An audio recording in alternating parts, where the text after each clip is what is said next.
Bonjour, comment utiliser les formules de dérivation?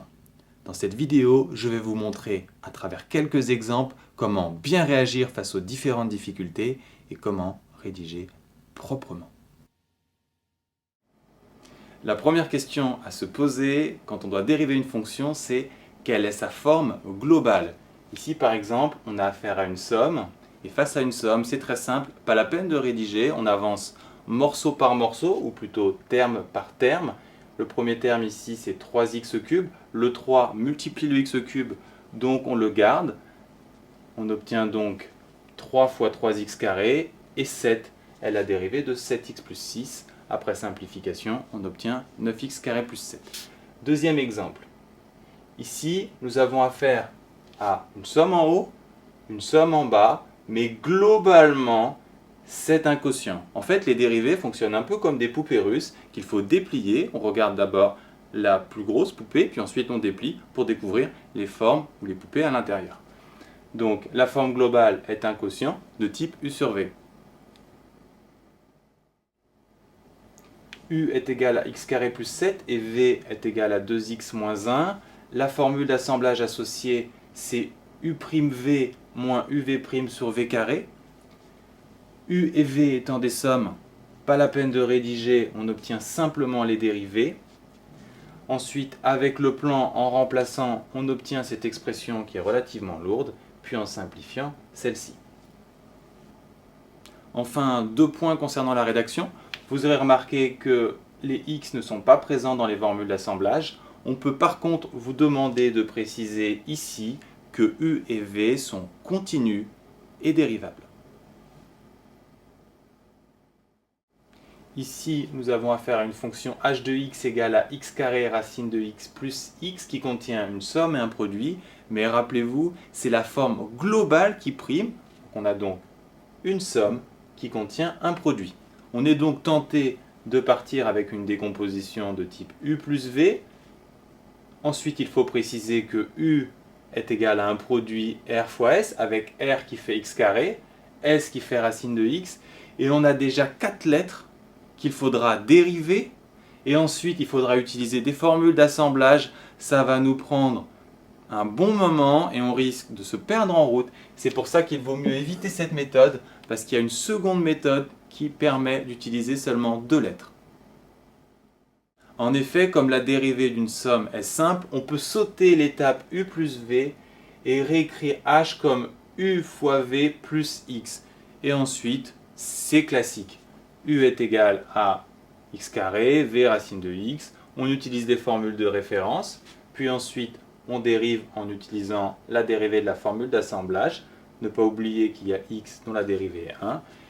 Et ensuite, on remplace avec les formules de référence pour obtenir ce résultat. À noter pour la rigueur de la rédaction, ici h, u et v sont des fonctions, alors que x est une variable. Il va donc falloir les différencier, et pour cela, c'est très simple. Il faudra simplement préciser que ces fonctions dépendent de x. De même ici, puisque cette expression contient autre chose que des fonctions. Ici, nous avons affaire à une fonction composée. On doit reconnaître une racine de u avec u qui vaut 3x plus 5 et u' qui vaut 3. Si vous ne vous souvenez plus de la dérivée de racine de u, je vous rappelle la méthode vue en cours. Il faut s'appuyer sur la formule de référence associée, 1 sur 2 racine de x. Remplacer le x par u, puis multiplier par u', ce qui nous donne f' égale u' sur 2 racines de u, qui vous fournit le plan pour le résultat final, 3 sur 2 racines de 3x plus 5. Finalement, aucune difficulté particulière si on se souvient de la méthode pour retrouver la dérivée des composés. Deuxième exemple de fonction composée, g de x égale x² moins 1 au cube. Il faut tout d'abord identifier la forme globale. C'est une u³ avec u qui vaut x² moins 1, sa dérivée 2x. Ensuite, il faut connaître la dérivée de u³ ou la retrouver le cas échéant. Toujours la même méthode, la dérivée de x³, 3x². On remplace par u, on multiplie par u' et on obtient 3u' u carré que l'on utilise pour obtenir le résultat final comme un plan, comme d'habitude. Donc 3 u' 2x et u carré, n'oubliez pas le carré ici, puis en simplifiant 6x, x carré moins 1 au carré. Dernier exemple, f de x égale x carré racine de x divisé par x moins 3. Toujours le même réflexe, chercher la forme globale. Ici, c'est un quotient et on peut repérer tout de suite qu'il contient un produit, ce qui va nous compliquer les choses. Donc la forme globale, c'est un quotient u sur v avec u qui vaut x carré racine de x. C'est là qu'est la difficulté dont je vous parlais. On ne peut pas le dériver tout de suite, on le dérivera dans un second temps. V de x, lui, fait x moins 3, pas de souci, sa dérivée c'est 1. Donc maintenant, on se concentre sur u de x qui est un produit.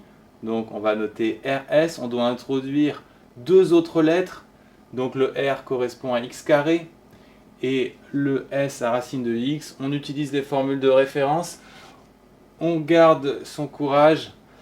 U' égale R'S plus RS'. On remplace. On arrive à cette formule relativement lourde. Et ensuite, pour finaliser le tout, on doit appliquer la dérivée d'un quotient. F' égale U'V moins UV' sur V carré. Et je vous épargne la fin du calcul. Il suffit de remplacer. Cet exemple est tout à fait caractéristique de l'effet poupée russe. On est face à un quotient U sur V et le U contient un produit RS. Donc on dépile pour trouver les dérivées successives. Deuxième remarque, pas moyen ici d'échapper à l'introduction de 4 lettres, tout simplement parce qu'on n'a pas une somme.